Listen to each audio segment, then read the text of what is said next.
zapravo nema svoju glavu. Vidio je trup, ali glave nije bilo. Također jedno moje razmišljanje o tome jeste to da nešto, čitajući ove priče, sam shvatila da u stvari ljudi uopšte ne vide svoju glavu. Niko od nas sada ne vidi svoju glavu. Kada pogledamo malo dole, vidimo samo vrh nosa. Pa možda Gogol zbog toga jednog davnog dana napisao kako je nos nečiji oživao. Dakle, mi ne znamo kako izgledaju naše glave dok se ne pogledamo u ogledalo. A pitanje je šta nam to ogledalo i pokazuje. Koliko smo zaista stvarni u tom ogledalu. Podnaslov ove zbirke jeste priča o zaglavljenim ljudima. Svi smo negdje zaglavljeni. Da li u svojim pojedinačnim i ličnim životima, da li nas okruženje, društvo, zbivanje u svetu, zaglavljuju u nekim prostorima, dešavanjima, u koje ne želimo da uđemo ili sa kojima ne možemo da se izborimo. Uglavnom, nema nijednog čoveka koji na ovu temu zaglavljenosti ne može da govori. Druga je stvar koliko mi možemo da se iščupamo iz te zaglavljenosti, odnosno po meni je najvažnija stvar koliko možemo da preispitamo sebe, a ti deki u jednoj priča kažeš treba pročistiti sebe, koliko zapravo možemo da sami sebe preispitamo i da iskreno kažemo zapravo gde smo se zaglavili. Jer ljudi obično, ovo sad nema direktno veze sa Dejanovim pričama, ali ima indirektno, ljudi obično prave legende o samima sebi. Oni sami izmišljaju svoju istoriju i za Boga izgube predstavu o tome da li se to stvarno dogodilo ili nije. Možda je samo delić jedan dio tog događaja ili nekog doživljaja, posle se to vremenom nadograđuje i postane zapravo nešto što se nikada nije zbilo, ali postane deo nas i to mi nosimo sa sobom. Koliko možemo da se s tim susretnemo i da kažemo pa nije to baš bilo tako, sve je sasvim drugačije, to je druga stvar. Znači možemo sami sebe da zaglavimo što često i radimo i da stvarno ne znamo spontano. U stvari ja zaista mislim da svi zapravo prave legende o samima sebi. To bi također bila jedna interesantna ideja za neku zbirku kratkih priča. Uglavnom, Dejan ovdje govori o savremenom čoveku i osnovna atmosfera koju on daje u ovim pričama jeste jedna svojevrsna teskoba. Teskoba, nešto što ima zaista jedno duboko značenje. Teskobe nisu depresije, teskobe nisu melankolije. Teskoba je jedan pojam koji ljudi uglavnom izbjegavaju, ali mislim da jako pritišću čoveka. Postoji priča koja se zove Bez daha. Odlična, vrlo kratka priča gde čovek upravo govori o tom jednom teskobnom stanju u koje je doveden, sam sebe dovodi. Noću ga tako ima težak jedan pritisak na grudima, međutim ujutru on se budi i želi sebe da prikaže u jednu sasvim drugu sebe. Ne dozvoljava da bilo ko vidi tu teskobu, da vidi da njega nešto pritiše, da ga muči. I ono što je također jedan motiv, a ja mislim da je to motiv koji svi nosimo u sebi, to je da nabaci se maska. Znači, on će nabaciti masku, da li će ubući dobro odelo, nasmejati se pre nego što izađe na ulicu, jer neće da dozvoli da iko vidi teskobu ili ono što ga muči, a da on ne može da odredi možda šta je to ili neće da odredi šta je to. Također nešto što dominira u ovim pričama jeste osjećanje straha, nesigurnosti. Ja bih pre rekla, nije to strah, ono je elementarni strah, to je više jedna vrsta strepnje od nečega što će se dogoditi, od nečega što nam je nepoznato. I on ovdje u ovim pričama dovodi svoje junake često u situaciju gde postoji neprijatelj, ili zapravo neki nevidljivi neprijatelj, ali mi moramo, to je u prvoj priči vrlo lepo dato, koja se zove Na straži do zuba, gde je glavni junak spreman da se suprotstavi tom nevidljivom neprijatelju koji vreba sa svih strana. On ne zna ko je taj neprijatelj, on je pripravan, dobro, tu možda malo ima i te kafkijanske atmosfere, ali nije namera ovog puta da govorimo nešto više i o literarnoj tradiciji koju Dejan pripada. Naravno, moramo reći da je njegov jezik, njegov stil fantastičan, to je jedna knjiga koja zaista treba da, po mom mišljenju, čuči kod svakoga negde na ormariću, da li pre spavanja, u dažnji, da je nosimo, jer mnogo jezgrovitih, mudrih misli, da ne zvučim patetično, se nalazi u ovoj knjizi koju apsolutno svako može. I ono što sam također razmišljala povodom ove priče, to je toliko dobro napisano da, pošto ja stalno, ovo je izdavač je Oksimoron, dakle mi smo to izdali, smatram da čak nikakva vrsta marketinga ne može da isprati ovu knjigu. Ona je toliko kvalitetna i dobra i prosto se odupire svakom marketingu i mislim da je najbolje za ovu knjigu to da se govori od uva do uva, da se skreće pažnja jednim drugima, da je čitamo, jer mislim da bi mnogo pametniji i mudriji, bar i prema samima sebi i okolini postali. Također, Dejan govori o temama, ja ih samo nabacujem da bi mi razgovarali o tome, o čoveku na društvenim mrežama, nešto što je danas toliko uobičajeno, koliko smo zapravo iskreni tu, koliko opet lažemo sebe, koliko pravimo te legende o samima sebi, koliko smo spremni da kažemo istinu, koliko se svetimo zapravo drugim ljudima preko tih lažnih imena, profila. To je jedna zaista ozbiljna stvar. Tu je klima i buke i tišine, eto i o tome možemo razgovarati. Možemo postaviti pitanje koliko je današnji običan čovek zapravo jedan poniženi čovek,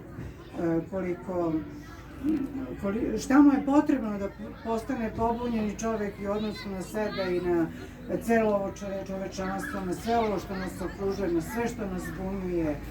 On je čak i anticipirao da će nas razni bacili, sad to shvatimo i kao metaforu i kao ono što smo preživeli i doživeli. Ne znam Dejane koja je to priča, zaboravila sam, ali govori o tome da razni neprijatelji, tako mali sitni nevidljivi nas mogu napasti. To je, ja mislim, priča, ne mogu sad da je nađem, ali onaj ko se potrudi pročitat će je. Govori o tome da smo čak i statistički prosjek. Ja ne želim, recimo, da budem statistički prosjek. Ja sam spremna da uradim sve, samo da ne budem statistički prosjek, da se suprotstavim tome. Govori o tome, ljudi pristaju i na to. Govori o mnogim stvarima zapravo koje nas da li muče, zanimaju, da li hoćemo da ih otkrijemo. I ono što se meni najviše sviđa, svaka ova priča po meni ima taj jedan unutrašnji glas koji govori i koji može, to ti nisam rekla, ali koji može da postane jednu monodramu. Od svake ove tvoje priče se može napraviti jedna monodrama. Ja sam ih tako doživjela. To jesu baš kratke priče, ali od svake priče, od svakog motiva ovdje obrađeno može da se napravi jedna izvanredna baš monodrama. Znači, tu imamo više glasova, više junaka, ali se slivaju svi u priču o današnjem savremenom čovjeku. Eto, da ja ne bih dužila mnogo, nadam se da je neko od vas pročitao, ako nije, teme su takve da svako od nas može da priča. I ovo jeste zamišljeno kao jedan neformalni razgovor povodom knjige Bezlan od Dejana Simonovića. Izvolite. Dejan, ću sledeći. Ko je tebi najzanimljivije? Pitanja, ali ajde da počnemo od toga. Najzanimljivija priča po ne znam, možda neko ko čita knjigu zna. Koja ti je ilustrativna kao? Pa Bezlan. Pa poslije, da. Dobro napunjujem tak naslov po kući bez G. Ona poentira se. Ona završava, da, ali prva priča se zove naoružan bez zub. Možda ona daje ton knjizi. Osmeh. Možda daje ton Da knjizi se, naoružan bez čekaj, zuba. da uzmem megafon, da ilustrujem. Da mi on bude oružje. Može. Tako da, eto, Tu imamo. Dakle, ovo je moje oružje. A moram biti... A ne sam pa... Evo, naoružana sam do zuba. tako da... Imam jedno pitanje. Ajde, pitaj. Tvoji junaci, znači to je zbirka i uglavnom se središnji, postoji jedan lik i to su uglavnom, priče su turobne, što ti kažeš, osnovno raspoloženje, teška turovna, sa primjesom humora, gorgonjevskog, mračnog, društvenog humora. I to su osobe koje su frikovi. Većina tih junaka radi nešto. Ajde, ja kažem outsideri, meni je to mnogo... Pa sve je da oni rade nešto, ne znam, prebrojava, oni se bave nečim zaudnim i čudnim. Oni su čudaci, da kažemo. Oni su čudaci. Ja ja sam pitam da li su to čudaci, kad bi bilo realna perspektiva, a simbolički to su osobe koje nešto proizvode, neku situaciju koja je besizgodna. Nemoj da tumači svoj živi mozak. Ne, samo pitam ovo. Ne. Samo da me navuku. Ne, pa pitam ga se za junake. Ne. Daleko smo od tumačenja. Ne.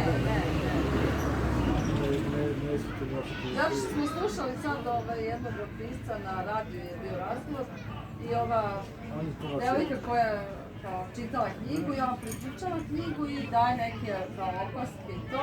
Onda kaže, super ste to primetili, tako da su mi dvoje jako lepo tumačili, da ona je tumačila, ali bio zabavno. Ma ne, ja sam onako pitam. Da li su čudaci, da, to je zanimljivo pitanje. Kako bi evo, Ljiljana je to rekla, meni dali kao frikovi. Su i rodili. Pa to, pa pitam. Možda su jurodivi zapravo najnormalniji. Pa dobro, ja to Meni su jurodivi najnormalniji. Zapravo ta vrsta pod navodnicima nenormalnosti je mnogo normalnija nego ova U normalnost. literaturi Dostojevskog često su jurodivi, Apsolutno, pa ja to oni znam koji su jako jedini, dobro. Ne, uopšte ima mnogo takvih likova ima oko nas. I oni su možda mnogo normalniji, ovu stvarnost posmatraju iz mnogo bolje ugla nego mi koji smo pod navodnici normalni. A možda neki jurodivi u svakom od nas čuči. Ja moram samo nešto da kažem o kontekstu literature, Facebook kontekstu. Dejan je moj omiljeni, ja sam na Facebooku, nisam nešto aktivan, ali smatram da je to dobar način da se čovjek informiše. Ja čitam i novine, iako radim na televiziji, ne gledam na televiziji, tako da i onda Dejan je nevjerovatno dobar komentator, kroničar, ove silne gluposti i zla u tome mi živimo. Kako se pogleda. 300 godišnja. Tako da, zanimalo bi me sad da se njegov svjetonazor koji postoji na internetu, na Facebooku, odnos njegove literature. Kako on doživljava kao pisac ono što pisci objavljuju sad preko ovih društvenih mreža i ono što stavljaju u svoju literaturu. Da li to šteti literaturi, da li joj daje, da li se preko nje dobijaju novi čitaoci i tako dalje. Dosta je to po meni složeno da je ja bih to pitao sad. Nisam do kraja pročitao tvoju knjigu, nemoj da mi zameriš. Ti jedin imate i Nobelov. A imam i pravo da mi čitam do kraja. Senat je dao pravo da se čita. Još pravi na Facebooku da čitaš. I da ostaviš kad dok hoće, da joj se vrati. Ljudska prava čitava. Čitalačka prava, da, čitalačka prava. Univerzalna. Da li neko napisao povelju čitalačkih prava? A Benamija Mislim da jeste, Benak znam, ali mislim da sam negdje pročitala da je nešto tako, neko udruženje ili ne znam šta, napisalo. Čitalačka prava, otprilike tako nešto i kod nas. Iz ljudskih prava izviru. A mi smo iz oksimorona davno napisali čitalački manifest. Ja sam za godinama kao što nisam prošao do kraja knjigu o Milutinu. Toliko mi je bilo odvratan, sam rekao, znaš šta, ostavit ću te na posljednje strane. Ali vidim da ta knjiga ima, ne znam, 17 izdanja, to je takva glupost, može toliko da se puta reprodukuje, da se čuta premjera. Izvinjavam. Ajde čujemo to. Ništa. Ovo je na Facebook. Što ja znam, meni je Facebook da ću reći doći kao način da neposredno reagujem na nešto što me neposredno isprovocira. Ja to uopće što pišem na Facebook ne doživljavam kao književnost, nego ajde kao nešto potom toga to reći mini kolumni, mislim taj kolumni, to mi se slično. Ali neposrednu reakciju na nešto što me ovakvom trenutku isprovocira, to može biti društveno politički, može biti i nešto ovako, mislim, tako da to su kratki zapisi koji su nekoliko rečenica. Da li Facebook, da li se stiču novi čitaoci, ne znam. Ne znam, možda se stiču, mislim. Da li se mogu steći? Verovatno mogu, ajde, ako čovjek ima na društvenim mrežama neke pratioce, pa verovatno će možda i pročitati njegovu knjigu, možda i neće. Jer ima problem jedan sa ljudima na društvenim mrežama, bar moj utisak je da oni žive na društvenim mrežama, da van društvenih mreža ne žive. I da oni ostaju zatvoreni u tom krugu i ono što su oni tu videli njima sasvim dovoljno, znači ne izlaze. Evo meni primjer društvenih mreža je za to, a i nekim koliko književnim, koliko društveno. Znači, protest. Ima, ne znam, društvenim mrežama, ne znam koliko hiljada, miliona i lajkova, kad neko treba dođe, protest nema 10 ljudi. Mislim, tako da se fizički pojavi u realnom prostoru. Tako da mislim da društvene mreže jesu neke korisne, a možda i jesu zamka, ne znam, to da se čovjek zameni, pogotovo kad je aktivizam u pitanju, sad čovjek misli ako nešto lajkovo i napisao na društvenim mrežama da je nešto uradio.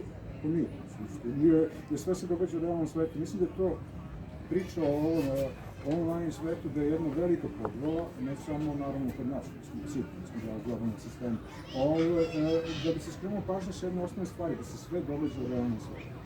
Ako te boli zub, bojite realni zub, nećete bojati zub na Facebooku, mislim, ili Twitteru ili bilo gde. Onda kad imamo takozvane cyber napade, recimo primjer ono što je bilo u Iraku, kad su Amerikanci imali nesposobili nuklearno postrojenje, ili kad neko uzme pa sluša nečiji elektroenergetski sistem, što se isto događalo ili se možda događalo, nismo sigurni. Sve se to, posljedice s toga u stvarnom svetu. Znači, neko stvarno će ostati bez struje, ili bez ovoga, bez onoga. Ali nisu sredstva vojne, nema čelika, nema eksploziva. To se to pravo. Samo su sredstva promijenjena, samo su sredstva u cyber svetu, ali ta sredstva imaju utjecaj na realni svet. Posljedice su realni svet. Dakle da ja ne znam, mislim da sam upravo ljudi na Facebooku, ne mogu sad imam Twitter nalog, uopšte ne koristim ko će sad video nalog, to je sad čovjek da se treba seti samo na tome, upravo onda sam govorio, znam se da se nisam navikao, kad nekad nešto ne baš hoću da reagujem ili kažem ili formulišem nešto stavim na Facebooku nekoliko. Zašto sam ti ovo rekao? Vidi, ti si sad kao pisac ovdje se predstavljaš, ali ja u moru informacija koje ja dnevno konzumiram, ja retko nađem neki smisao, da neko zaista da neku normalnu, da nešto normalno predstavi, neku sliku, nekog društvenog događaja, važno za ljudi. To nalazim u tvojim, ja sad govorim o tvojim. A ne bih to sad otero iz književnosti. Da, za mene pitanje, da. Možda je možda čovjek stvarno može napraviti knjigu Facebook postoji. Siniša Tucić je napravio, nema ovakav Novostavski pesnik, sin Vujsa. Tucić je to, ima rukopis te knjige, ja sam čitao i to je mnogo bolje od mnogih kolumni koji izlaze subotom u Politici, za mene. U Danasu, u Novi, tako dalje, ono što ja pratim. I nekako su istinitije, realnije. Jer ovi koji pišu za novine mogu, ako nešto se tu protiv vlasti neko učita od urednika, on može da ga razumeš, da mu kaže aj zdravo, nećeš više pisati za te novine. Tako da, prednost Facebooka što negdje ipak nema cenzure, a ima autocenzure. A dokle će imati tu slobodu i da li mi stvarno verujemo da ne postoji nikakva cenzura? A vidjeli smo sad... Postoji, ali ovo što piše Dejan, mislim da njega niko ne cenzuriše. Da, to se ne cenzuriše. Cenzuriše su neke stvari koje se tiču... To je regulisano međunarodnim pravom također, nije to... Neke stvari se cenzurišu, to je očigledno. Mislim, neke stvari se cenzurišu na različite načine.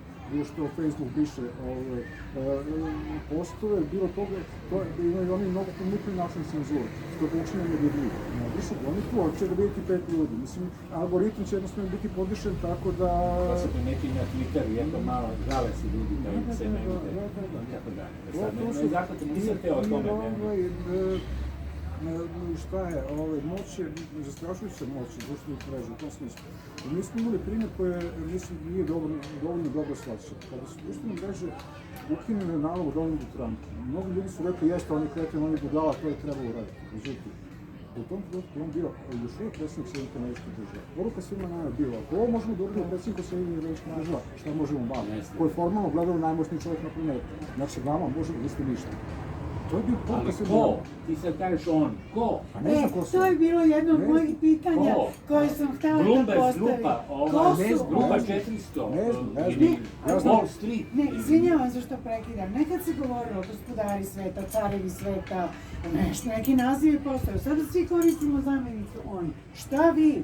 Šta ja? Šta on? Šta ona podrazumeva po Ti se baviš paranojom u svojoj priči.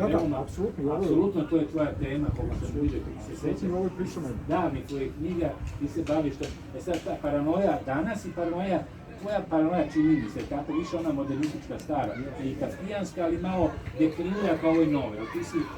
Tvoji naci su ti naci staroga kova, ali koji su zašli ovo moderno informatičko doba. Tu bih ja i koji se i treba da daju odgovore na te nove i stare probleme, tako i ja osobno. Ali što kaže Dilja, koji oni? Koji ti kao pisac se pita? To je meni fascinantno. Oni možemo kažemo Zuckerberg, Huxley je imao, Orwell je imao tamo, on je tamo, to je bila neka politička vlast koja ima neke rane u svim kamere u stanovima, još u ono doba i otprilike se znalo. Imao, tako. Gdje sedi Baja? U nekom filmu postoji neko jaje, znači koje u stvari je glavno, mogu se setiti, jezgro neko ili... Ali kod Huxleya je nešto drugo. Ali tragaš, znači ne otkrije. Tako da je to. Jer, da, ona posebno imenuje i na neki prikazuje ili ulazi u to. Jer ključno za mene u književnosti je uopšte u društvu su odnosi moći. Znači, književnost koja izbegava da tematizuje odnose moći je književnost koja je eskapistička u tom smislu. A ako tematizuje odnose moći na bilo kom nivou, to može biti odnosi moći u porodici. Mislim, oni uvijek funkcionišu. Mikro, makro i mezo nivou. Da, oni su za mene su to ključna tema i mislim da se manje više po čime se Kafka drugo bavi nego moći. Moć je apsolutno to. To je njegova dominantna tema. I ne zna na kraju. Na kraju imamo one sobe gdje on nešto, to je kao sud u procesu, je to sud. I ne sam sud, nego neka zabuna u sudu. I sad, moja žena Danica i ti radite sa tim raznim aktima i zbog nekih zabuna vi sad morate da ne znam koliko spisa kao u filmu Brazil Tedja Gilijema koji je jako ilustrativan za ovu priču, vi isto sad se danima radite tamo sad, nećemo da otkrivamo na čemu, ne znam ni ja do kraja, ali... Ne, apsolutno. Na kraju kako u zamku ne stiže do moći, on uvijek presobu moći. Ne stiže samo do nekih činovnika. On nije ni osuđen u stvari u zamku da, u zamku ne, ali u procesu on nije osuđen. On u stvari njega ubijaju čisto nekog, kako znam, kako bi rekao, nekog automatizma. Da. Jer ono suđenje, meni je recimo suđenje u procesu je fantastično. Suđenje na tavanu, mislim... Ne, razuđeni su i potpuno, ti ne znaš gdje je centar moći. To isto, nema centra... Slika moći se srozava, u stvari. Ne, to je i glasine i neko ko ti može pomoći. Aha, ona, neko, negde. Veze... Mi živimo u tome. Mi živimo u tome. Jeste, neprekidno je veze u procesu. Da, stali, onda se sve nerazgovetno, ko tačno može ti pomogne. Imaju u strancu taj moment, drugačiji. U strancu odbrane. Ja sam tada kažem za ubistvo da liči na to. Kafkijansko-kamijevski, taj akt graduje kao ubistvo, bezrazložno ubistvo. To je u suštini bezrazložno ubistvo. Da, bezrazložno ubistvo, ali kod Kamije to u drugom kontekstu, Kamije hoće da demistifikuje način na koji mi poimamo uzrok posledica u ljudskim odnosima, ali kod Kamija, glavnog junaka u sudi moć, ali glavni junak nije, kad ubija, on ne ubija u nemoći. On ubije zato što mu sunce bije u oči. Banalnost tog u stvari čine. Da, banalnost. I to jeste problem, što je vjerojatno sad fenomen ovog, ajde da kažem, uslovno postmodernog vremena, da se moć krije. Moć se predstavlja kao nemoć. Ako neko kaže Zuckerbergu, ti si moćno reći, pa ne, ja vama samo dajem da se igrate na društvenim mrežama, što nismo mi nikakva moć. Moć se predstavlja kao nemoć i onda se krije za naše slobode. Možda jeste tako, možda je potpuno desubjektiviran. Da nema, da kad mi mislimo da tamo odlučuju neki Putin ili ovaj, da u stvari ne odlučuju ni oni, a čak ni oni koji mislimo da su iza njih, a to su ti ovi koji su najbogatiji ljudi na svijetu. To je onda možda još opasnije od onoga... Ili postoje neki koji su iznad njih. Nema ko nekad među svima, car Dušan će ti osjeće ruku, mu kažeš to je onda mistifikacija moći. Mistifikacija moći, a s druge strane, ja se opet vraćam na svakodnevicu, na svakog običnog čoveka. Svako hoće da ima neku moć. Ja se više plašim te moći i tog običnog čoveka koji je sebi ubedio da mora da ima... To je bolje za moć, to je prirodno. Pa to nije. I htio sam još da pitam za junake... Nije to prirodno baš tako da svako umisli, to je stvar umišljaja. Da ima pravo... Mislite na političku moć, a? Ne mislim samo na političku moć, nego mislim na ono što ja nazivam pravo na izuzetnost. Svako u današnjem vremenu misli da je izuzetno. A to je u redu, mislim, to ne... Eto, to je to. Svako ima osjećaj... Po povelju jednih nacija, svako ljudsko biće je neponovljivo i samim time što je neponovljivo ima sve potencijale. Ne, to je sve jasno. I taj koji ima te potencijale, on ih neće potencirati, nego će ih činiti, radit će, delovati. Ali svako je danas sebe ubedio, baš zbog tih silnih prava i tako dalje, da ima pravo na izuzetnost, da je on posebno... To je bilo divno, ali ja mislim da... Liberalizam kaže ima šansu da svoju izuzetnost predstavi i namer. Ima šansu, ali ne mora da je ostvari. Može da zađe u mnogo mračne stvari sa tom sumanutom idejom da je u socijalizmu nema takvu šansu, ali ima nešto drugo. Mogu ja da pitam vaša Dejana za likove, a vas dvoje posle nastaviti? Ne, ma nismo... Dobro. To je sve deo priče, ma ne, super.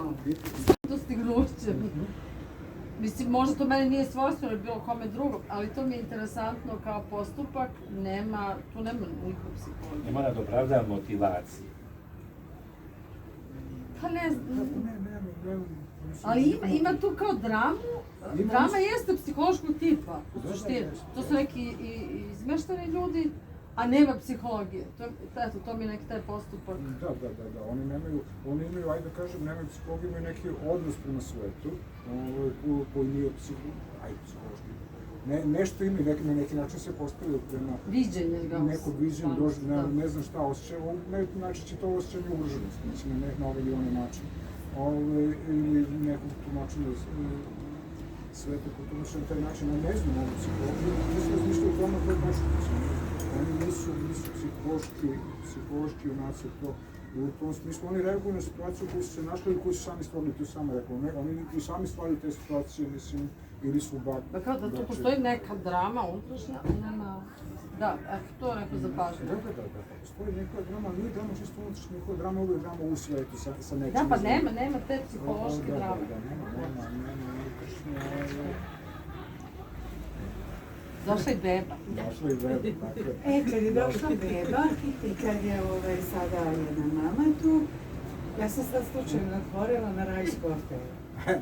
Na rajsku aferu i to je jedna zaista interesantna priča Dejanova, gde je on Evi i Adamu zapravo nekako promenio uloge, gde je Eva tu dominantna, gde čak je Boga uklonila, čak je rešila da napravi jedan radikalan potez, ja bih Dejane rekla, jesi ti to krenuo radikalnim feminizmom, da napišeš ovakvu priču, ali voljela bi da ti izneseš svoje mišljenje, ovo je stvarno vrlo kratka priča, ali vrlo efektna.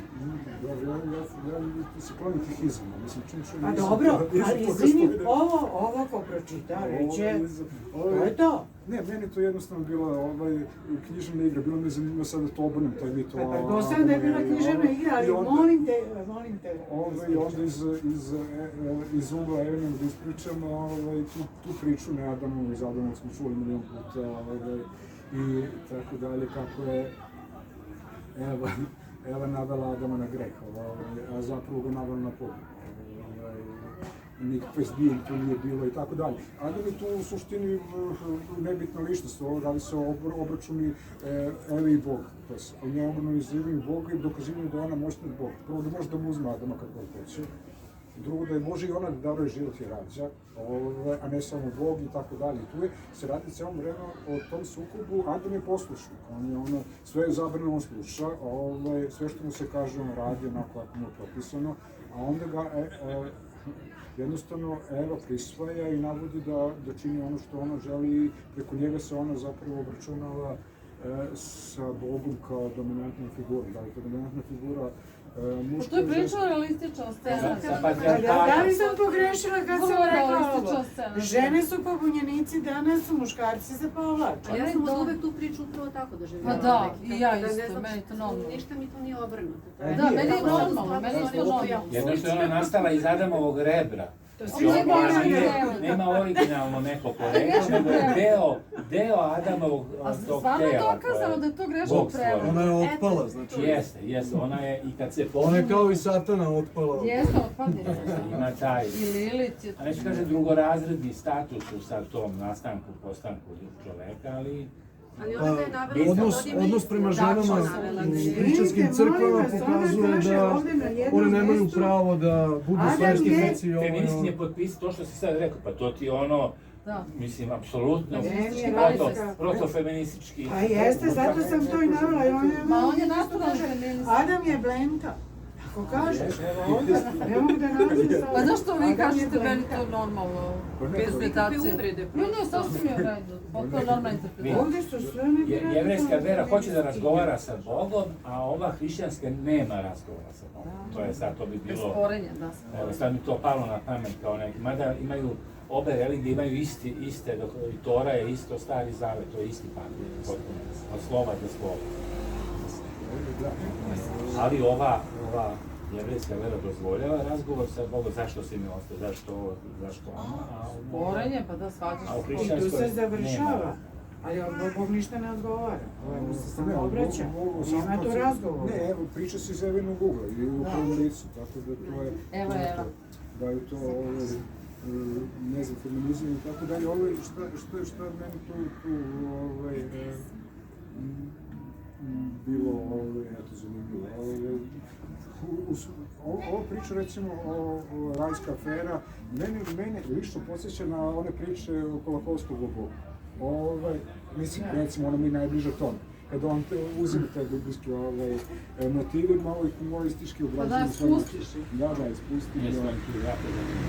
Meni je to kao mi jedna od onih omiljenih knjiga bila na Kolakovskog. Mislim kako se baš Nasadno imaju mikroesejima o masnim stvarima koja bi bila ono, obe knjige, razgovori sa Bogom, ja mislim da je to to. Ja mislim da sam... Zato što Kosidovski ima ono biblijske legenda, a Kolakovski ima, Pa koji isto to, nas kako i ima spusti- razgovori s Bogom. Mislim tako da je to to. Sad, da li je to dominantna figura, muška ili ženska, po meni to nije toliko važno, meni je važno dominantna figura, mogu žene biti dominantne figure, tako ti koji se neko bune.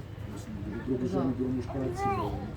A da li je pisac uvek drugi, Dejan? Da li je pisac u stvari ono, taj ženski slabi subjekt koji postavlja pitanje Bogu ili autoritetu ili ocu patrijarhatu, da li je pisac hteo ne hteo, on mora u stvari da bude pravi pisac uvek ta Eva, koja je ono... Mislim da je jasno pisac to dok god piše, dok god piše ono što jeste književnost. Tu se mi sad nalazimo i situaciju da ono što jeste književnost je potisnuto i da ga ima sve manje, a da ima sve više pisaca po znacima navoda koji potvrđuju ono što jeste. Znači, da pisac potvrđuje ono što jeste kao recimo použija takozvani mainstream, ali potvrđuje dominantnu kulturnu svesti knjigu Milutin, ne znam, nema veze. Kanon ili paradigmu. Da, to nije knjižno, to je okej, mislim, to govor bio, toga će uvijek biti, ali to nije...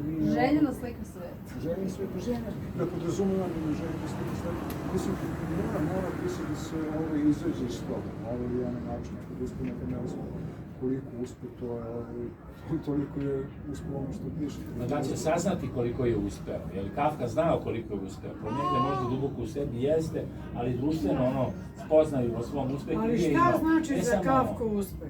Za Kafku uspeh nije znači da ga je tata pomila. U ovom kontekstu o kojem mi Kafka je govorimo... teo prvo da sve uništi za sve. On je kao... I pravi umetnik uopšte ne razmišlja o uspehu na taj način. A ne o uspehu svom, uspehu svoga dela. Da li će istina u njegovom delu doći, da li će ona biti interiorizovana u budućnosti ili i danas. Znači, to je jako važno da... To je drama, znači nema sigurnosti u pisanju. Znači, Yeats kaže, pesniku čije je delo promašilo, znači, on ne zna, on će možda u samrtnom času, može i to da se dogodi da sazna da je njegovo delo promašilo, ali mora uvijek da računa na to. I to daje, zato je pisanje samo za te hrabre, koji mogu, čak i ako smatraju da imaju otklon od mainstreama i od onoga što je loša književnost, čak i tada nije izvesno da je njihova misija ostvarena. Ali, samo da dodam, veliki broj umetnika, kada su za života otkrili u sebi da im je delo promašilo, izvršilo se samoubistvo. Jesu, ali neki nisu. Neki su prestali da pišu. Dobar deo nisu. I to je vrsta samoubistva. Neki su smatrali da im je delo promašlo, a njihovo delo je kasnije tretirano kao genijalno. Imamo i toga. Imamo i toga da su Hamsunu bacali knjige u dvorište, ali on je veliki pisac bio. Mendelson je Bachove note otkrio kod mesara nekog, Mendelson. Uvijao mes, ne znam da je tamo i prodavali, i onda su našli još na tavantu. Ima raznih. Niko se ne zna, znači, kad je Šekspir kanonizovan, pa dosta kasno. Mislim, kao svetskom romantičarima. Kaže mi Bertolino, Nikola, naš prevodilac sa francuskim, se to družim posljednjih godina. Kaže mi, pa Baudelaire u svoje vreme uopšte nije Baudelaire, nikoga nije priznao. Postoje neki tamo Bouvier, ne znam, koga su svi aplaudirali, bacali ruže, a Baudelaire je bio ono... Ti najveći te kasnije. Njegov divan esej o Baudelaireovim ljubavima sad će izaći, je već izašao u Sentu Novopazarskom. Meni je poslao na mail o 3 ljubavi Baudelaire. Nikad ne bi čovjek rekao da je to napisao Baudelaire, rekao samo kratko. Stvarne ljubavi Baudelaire. A u Šekspirovo vreme je Ben Jonson, čini mi se bio. Jes. Je bio Bajan. Da. I dugo je bio Ben Jonson. Niti je ta, kao, autorstvo i uopšte nije on tretiran kao veliki pisac. On je bio glumac, trupa, sklapao priče. To što nije imao tu težinu i tu kao oni sad ikoničnost i neke, nikako je mislim.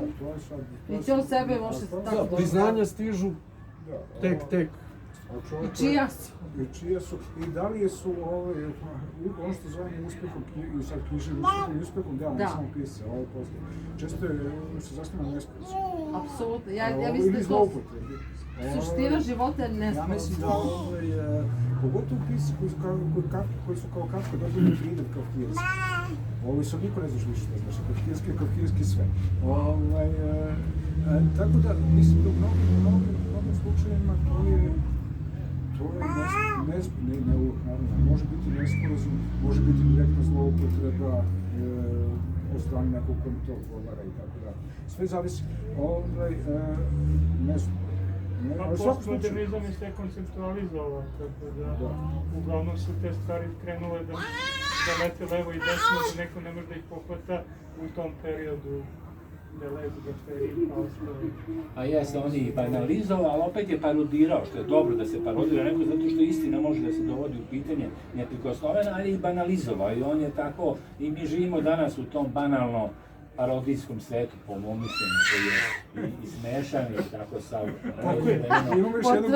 Potvrdila. Totalno. Je to curica ili dečak? Očigledno je curica, još da ima cvetne gaće. Eva je u pitanju. Mogu ja nešto? Ajde, izvoli se ono. Ja sam pre godinu dana pročitao. Dao mi je sa posvetom Deja, naravno. Sad sam pročitao, mogu čitati u Vesli isto. Ali u vezi ovoga, prvo moram da kažem, sve ove knjige, meni se čini, sad ste pitao o psihologiji, meni se čini da ja strašno ulažu u svim njegovim knjigama u psihologiju ljudi, u analizu neku, psihologiju fenomenalno, mislim, analiza ljudi, mislim, pojedinaca. I dosta je to sve ovako urbano, neka urbana sredina više. Pogotovo na prethodna knjiga što je bila kad smo bili dole u muzeju tehnike. Sad, ovo u vezi Facebooka, ovo je tipičan primjer da knjige kod da se štampaju 200, 300 primjera, kada ponekad bude 1000 veže, a u suštini, kad bi čovjek bio ozbiljan i sve, daleko više korista počita knjigu ovako, nego da se tamo vrti po Facebooku. Ja mislim da je Facebook u suštini jedno veliko zabludivanje. Jer vi ako hoćete pravog prijatelja i sve, vi ćete imati jedan uži krug ljudi s kojima ćete se povremeno naći u 4 oka i čime izleti negdje tako u šetu ili u kafanu pa da sedite uz večeru pa ćete bla bla 2-3 sata nešto da pričate. A ovo je sve toliko periferno. A to je naravno sad uvijek kažete ko vlada. Pa vladaju oni koji u stvari, koji se ponašaju kako treba da se ponašaju, koji se skupe sa nekim zajedničkim interesom i onda to pokušu da sprovode. Šta ja znam, neki kralj bakra ili kralj elektrodistribucije. Milan Popović. Pa kažem neki tako. Ali ja verujem da on sigurno, ja ne verujem da on možda čak i nema Facebook. Ja ne verujem da on sedi tu na Facebooku i da cijela bla bla bla. Gde bi mi bili da je bio Facebook u vreme Spartaka, Batija Guta, sve bi danas bilo u Robloxu. Robloxu još uvek. A s druge strane, i ono što je rekao isto Dejan, ovo kad je bilo za Zvezdaru, za Platane, javili se hiljade na Facebook, a kad je neki protest i sve, ništa. I onda šta se svede na nekoliko ljudi koji isteraju Zvezdarsku šumu, tako što su napisali jako brdo jednog papira i svega i skupili prave peticije, ne one elektronske nego ljudi na ulici koji su došli lično da potpišu s ličnom kartom. To je to. Telo se pojavilo, to je bitno. A da ne davim dalje, čisto ovo za žene, Eva i Adam, to biološki, to biološki opravdanje. Pazite, vi imate dobro kod čoveka, ne ali kod primitivnih ovdje koji nisu toliko htjeli izdiferencirano. Znači oni polipi, hidre, korali. Izraste do parče ovako, otkide se i izraste ponovo cela kolija. Imate one planarije, presečete na pola, potpuno nova se stvori. Znači to što uzeto rebro, to je čisto rekao ovako, figura, da je, hvala ti na lepo reći, figura iz koje opet moglo da izraste čovjek. Sad drugo je što to naravno nema, zato što smo mi mnogo kompleksniji po histologiji i to. Ali, sad hoću da kažem. Ima DNK. Jeste.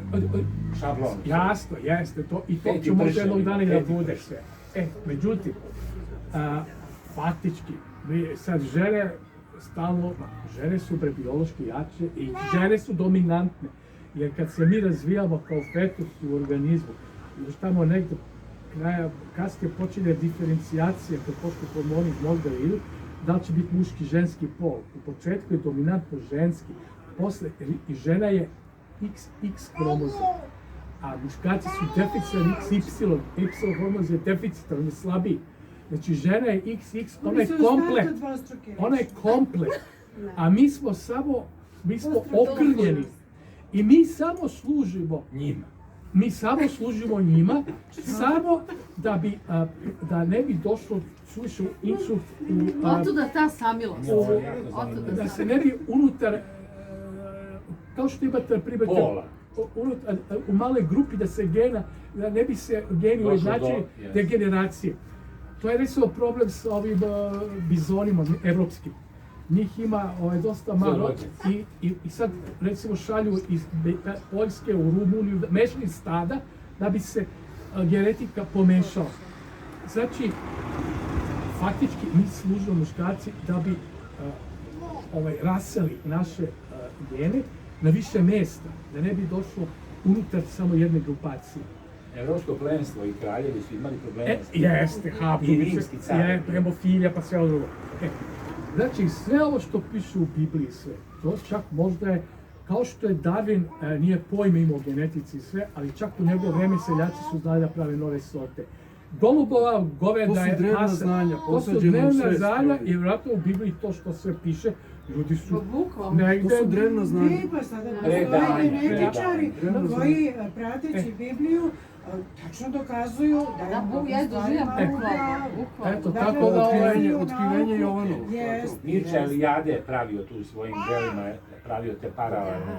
Jeste, ali sada imaju dokaze. Sada imaju Stvaranje sveta, 7 sve je dokazano, zaista 1910. Mi smo imali profesorku koja je predavala to različe sve na fakultetu i ona je nama i rekla, sve smo muškarci, mužjaci uopšte, mislim, to je onako, čisto onako, neophodnost jedna onako, imate na primjer crve neke morske gdje ženka je ogromna, a mužjak samo se zakači za jedan stomak i samo produkuje ove spermatozoide da oplodi. Ništa mu Pa lav ne lovi, lav samo nešto drema. Tačno, tačno. I on služi samo... jeste vi predstavili da budete on samo služi za prenošenje zdrave genetike, eto, da bi pospešio genetski materijal, ništa više.